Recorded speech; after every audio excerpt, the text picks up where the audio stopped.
What's up, pluckers and pickers around the world? Welcome to Six String Sit Down. I'm your host, Mitch Wessel. We're here at Maffitt Manor, and I'm with the powerful Chuck Kuzminski of CKuz Guitars.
Chuck, man, I appreciate you coming on the show today. Thanks, Mitch. Appreciate you having me.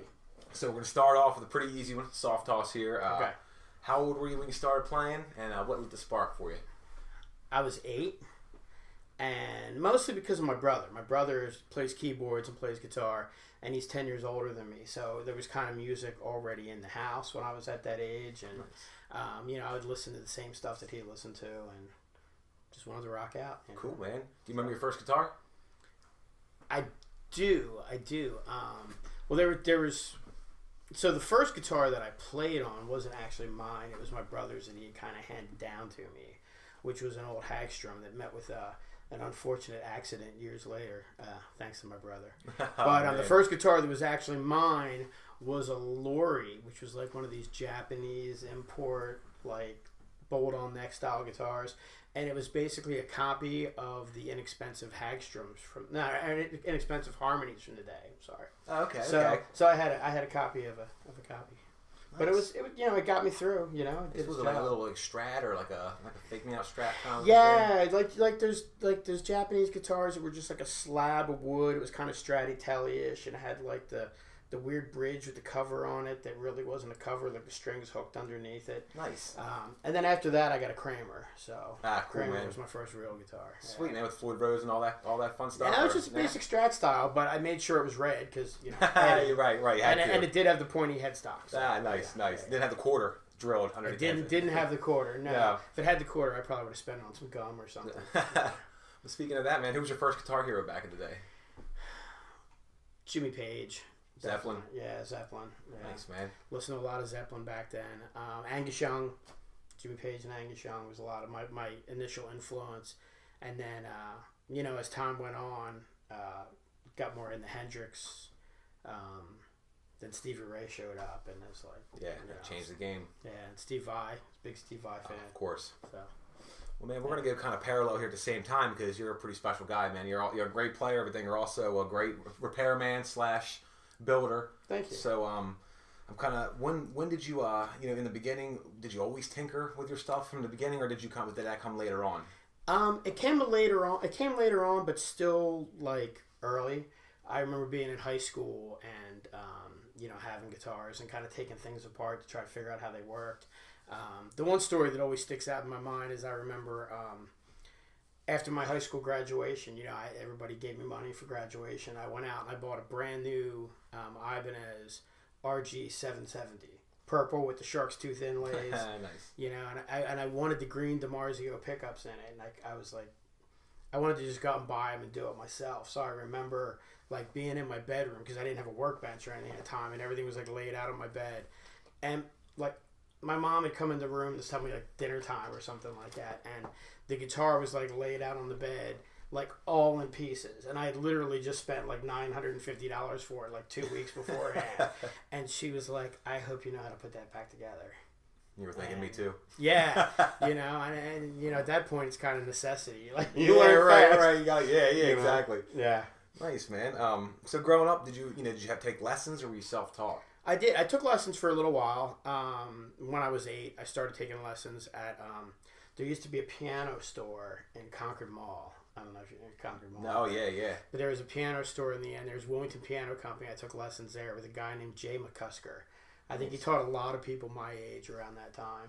Nice. And then I took lessons with him for a couple years, and then kind of was self-taught for a while. And then when I was in college and I started playing more and doing more gigs, I spent a summer playing with a guy or taking lessons with a guy in Claymont named Mike Walker. Okay. And I think he's in Florida now, but he was a hell of a player, shredder and everything. Sure, he still is a hell of a player, I'm sure. So awesome, he's down there jamming now, but he used to live right down the road, Nice, man. Nice. So in your formative years, I mean, you spent a lot of time just jamming, listening to records. What was it like? Yeah. I probably spent more time in my bedroom, like playing along with, records and tapes or whatever, and just trying to figure out stuff than I did probably much anything else. I mean, I played some sports and stuff, but that was always secondary to playing guitar. Nice, man. Well, I mean, it worked out because eventually, you landed into a pretty successful original band out of the Pennsylvania area named Six Belly Tango. Yep. Yeah. You guys got to open for Cinderella, the Black Crowes. What was that whole experience like? Being on that kind of level. It was cool. It was a lot of fun. I mean, the guys in that band were together before I joined them, and they were, they'd done some recordings and had some stuff written, and they went through a changeover where they were looking for a different sound. So. They brought me in as the second guitar player. They had a keyboard player before that. And so it was kind of nice because, like, the tunes were written already for the most part. A lot of them were. But it was all written for, like, one guitar player. Yeah. So I had a chance to kind of come in and bring what I did to the table. And the other guitar player, stylistically, was pretty different than me. Like, he used a lot more effects. And like his phrasing and stuff was different. So I was able to kind of just come in, and I played a lot of rhythm, but I was able to just like be like that rock and roll, like straight ahead guitar player. Yeah. And it was always a lot of fun for me. Like any gigs where I could just show up back then with, a Marshall half stack, a Les Paul, and a tube screamer, like that was great. Just rock out, can't beat that, man. Yeah, and it was a lot of fun, and we played a lot of gigs. We did a lot of stuff with WYSP and things like that, and that's how we got. Involved in some of the bigger gigs in the area. And the Black Crowes thing was WRDX. You remember that station? Yeah, I do remember WRDX. Yeah. Wow, man.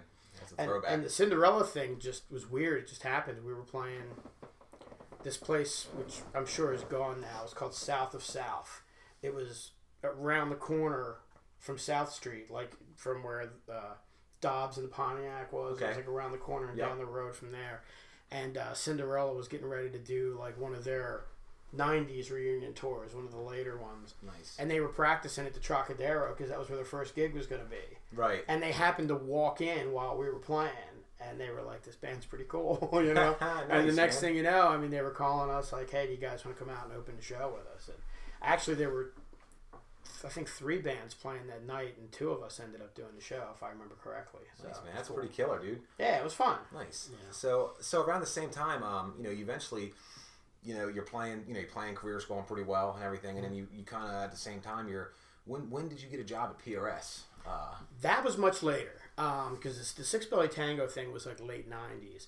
So I had a hiatus for a while, I got married in 97, and we waited a couple years to have kids, so we waited 5 years. So after the Six Belly Tango thing kind of dissolved, and I played with one of the guys in that band for a while, for a little bit afterwards, the drummer, and we did that for a little bit, and then that kind of fizzled out. Right. Then we had kids and everything, and I was just dad for a while, Now, were you still doing repair work for guitar shops around the area? No, I was working on my own stuff, but I'd really kind of stripped down what I was doing, and really I was just kind of working and focusing on family a lot.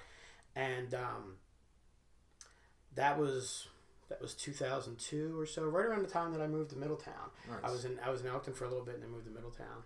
And at that point, I was working some other jobs, and I just was doing industrial stuff, things like that. It wasn't really me. Like, it was good money, but I just never really felt comfortable doing it, And I decided to get out of that and have kind of a career change right around the time the whole economy started tanking, like 2009, 2008. Gotcha. So I ended up going with another company and was there for a little while and got laid off.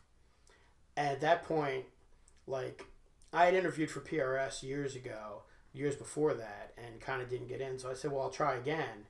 And they called me in, and they had me work for a couple days and see what I could do. And they ended up putting me in final assembly, which was great. Nice. You know, and I wasn't really even there for a real long time, but I was there just long enough to take the skills I had already, like from experimenting and doing my own stuff. I knew enough to get me in the door. Right. And they were able to show me like how to refine some of the things I did and clean it up a little bit, and especially like electronics and things like that, how to make sure stuff was really clean and neat and looked good and wasn't touching anything. And I really enjoyed that job, even though it didn't pay great. I had fun going to work. I put my headphones on and build guitars. I bet, man. I bet that's killer. Yeah. But after 6 months, they ended up having a big layoff, and it was like last in, first out. So not a lot of people buying guitars in a bad economy, unfortunately. No, and especially not. I mean, when you talk about the people who work there in the Stevensville plant, they're building the American-made guitars. You know, the SCs don't come into play at all. They get shipped in there and inspected, right. But you don't actually work on them at all. So, you know, you're talking about guitars $3,000, $4,000, $5,000 and up. You know, and the economy's bad. You're not selling a ton of those. So, at that point, I was home looking for a job. You know, and there wasn't a lot out there because a lot of people were looking for jobs. And my wife had been working some with Christiana part-time. And I was like, well, I'll just start advertising on Craigslist that I fix guitars. And maybe, like, some people will bring me their stuff. And I had a couple customers start coming in to see me. And it kind of grew from there. And the nice thing about Craigslist then is, you know, it wouldn't get you killed. Yeah, so, yeah, exactly. Which, I mean, it's still questionable. Yeah. So, it actually worked out, and everything just kind of grew. It grew to a point where it probably got a little too big for a while with having the store and everything. But, you know, like with any business, you kind of figure out where your niche is and where your strong points are. And for me, it really is the repair work, you know. Yeah. I mean, buying and selling is cool, and it's fun to do it like a little bit sometimes, but having the big store and maintaining everything, and like having lessons and everything was just kind of like a bit too much. And yeah, that's understandable. Yeah, and I'm definitely not a teacher. Yeah. I know my strong points. You know? Do you remember the first guitar you ever built from start to finish? Well, the first one I could think of that I've really built when I knew what I was doing was a Strat style guitar with a really huge, big, chunky neck on it. Like, I wanted a big, fat neck, so it's staying really well. And originally, this guitar had a really big neck on it, too. As I've gotten older, my hands don't do what they used to do, so the slimmer neck has been a little better. Right. But it was just a sunburst style. I didn't even finish it or anything. It was just a sunburst style. I think it was an all-parts body and all-parts neck. But the nice thing about it is I was able to make everything fit, you know, the way I wanted it to. I had the experience from PRS of, like, you know, tuners and bridges and how to line everything up and make sure it was real clean. Yeah. You know, so tuners aren't crooked and all that good stuff. And then electronically, you know, I've known a lot about electronics, the guitar electronics for a long time because I've been experimenting with them as a kid. Right. But then kind of moving what I learned from them into it, I really figured out how to, you know, clean stuff up and make it pretty good. And nice. And I enjoyed it. You know, it was a good guitar. It was interesting to say the least with the big neck. You ever played Jeff Beck Strat? Nah, man, never. It was bigger than that. I'm hooked on the tellies, so I mean, I play them a little bit, but it's like if you took a Louisville Slugger and just cut it in half. Yeah, I could imagine. Yeah, no, they were pretty round. Yeah. Well, I guess we're gonna move on a little bit to the you eventually start playing the cover bands more. I like to ask cover players this: what was the song that you thought was going to be a lot easier than it ended up being to learn? You thought it was going to be a walk in the park, and you ended up going, damn it. That's an interesting question because there are some songs like, okay, well, being in a cover band, so I don't just play guitar. All right. Oh, you sing, yeah. So I sing as sing well. It's a also whole other stuff. ball game. Right. And so that's where a lot of times the complications come in, where you're trying to do something rhythmically on the guitar and sing it at the same time. And there are definitely some tunes out there that we picked that I had to really work at them and figure out how to make everything happen at the same time. I would say, believe it or not, like some of the Johnny Cash tunes and stuff, like Ring of Fire and things like that, are a little different. Sometimes the easiest rhythmically, ones, there's some different stuff back real there, long and it's verses low. and stuff. You know, the one that we've tried to do with the band, and I'm always like, no, I can't do it. But I didn't really answer that first because I kind of knew it was hard in the beginning. Is Mr. Brightside. Oh yeah, for that sure. That weird chord, very stretched out. Yeah, arpeggio. Yeah, it's like a real open spread voiced arpeggio. It's pretty hard to play. And I actually looked up videos when we were going to play that song to try to see like what kind of techniques their guitar player used to see if there was any like easier way to do it than what I was figuring out. And like 50% of the videos I found of him playing it, he messed it up. Nice. So I was like, all right, yeah. The other one was what's that Blink 182 song? What's my age again? Yeah, that beginning. Yeah, to get it to sound good, man. To keep playing it, over and over again. That beginning, and it's funny with the video I found of that. What's his name? Tom. Oh yeah, he Tom definitely DeLonge. doesn't play a good live. Yeah, that's one of my favorite bands. I love those guys. Yeah, he walks up to the mic and goes, "I'm gonna mess this song up." They're proud to be bad live. Yeah. No, but basically, all right. So next question is along the same lines. What's your favorite cover song to play? My favorite song to play. That's a good question. We've been doing for the longest time it was Pride and Joy, Stevie Ray, just because I love playing that phrasing and stuff. Yeah. But been playing it for a long time, so it's nice to mix stuff up every once in a while here and there. I would say now when we get to do it, just because there's two songs that we play that you don't hear a lot of bands do. One is New Age Girl by Dead Eye Dick. Okay. Which I play and sing that. Nice. Which that one's fun to do just because people don't people recognize it and they hum along when they hear it, but they don't know it. And it's got a pretty decent guitar solo in it and everything. Nice. Which is nice. You can kind of tear it up a little bit in some parts of it. Cool, man. And Beds Are Burning is another one, which doesn't have a lot of guitar solo stuff, but I think it's just a fun tune, a Midnight Oil song. Nice. Killer. That's a good song. Well, so you've built not built as much, but you've repaired a lot of guitars, and you've seen a lot of different guitars across your workbench. Yes. In your opinion, what are a few minor common threads in what makes a good guitar? I know everyone has different preferences, but just a solid, good piece of machinery. Yeah. Attention to detail, really. I mean, a lot of people don't realize like when you're setting up a guitar, like we're measuring everything in 64ths of an inch, so the smallest little fraction of something being off, can make it right or not, you know? And things like on a bolt-on neck, like how well the neck fits in the pocket, you'll see different levels of guitars, you'll notice, this is a more expensive Strat and the thing like fits in there like a glove, and this is a Squire and it's kind of a little wonky. You know? Right. And not to say that they're bad guitars, but it's just, the detail that they put into it, you're obviously paying for the labor, Yeah. There are parts differences and things of that sort too, but the human aspect of it, like having somebody look at it and be like, this is right, no, this isn't, makes a big difference. And with acoustics, it's the small things, like how the neck is glued in and how things are shaped and how the bridge is positioned and everything, because it's really hard to change the intonation on an acoustic. Absolutely. You gotta fill the slot and put a new saddle in it and everything. It's not like this where you just turn a screwdriver. Yeah. So, definitely the more expensive guitar you get, the better quality guitar. You notice like the little things about it. A lot of what I have to deal with is more maintenance issues than build quality, because you kind of know, like when you see a certain guitar, what level to expect it to be at. Yeah. But especially with acoustic guitars, like with humidity and things like that, I do a lot of like maintenance repairs. Yeah, from getting left out in cars or whatever else. Let it dry out, not having enough humidity. Don't leave your guitars in the car. Yes. Please. Yes. It's horrible. I think I just saw, it was a Premier Guitar, somebody did something about that online recently. yeah, for sure. Yeah. Well, man, I'm going to finish up strong with my favorite question, my final question. Okay. Who's on your Mount Rushmore guitar? You got to pick 4. I know it's tough. 4, huh? Definitely going to say Hendrix, Stevie Ray Vaughan, Steve Vai. I think I got to go with Jimmy Page last. You know, that sounds like a good enough he list. plays some sloppy licks here and there, but awesome riffs. Yeah, man, he's the man. Yeah, Jimmy's the man. yeah. What if I called him Jimmy, like we're on a first name basis? Yeah. He's coming in next week. Hey, Jimmy, if you hear this, Yeah. hey, I love you. Yeah. Anyway, come on in and do the show. Hey, Chuck, I appreciate it, brother. All right, thanks, You're the man, dude. All right.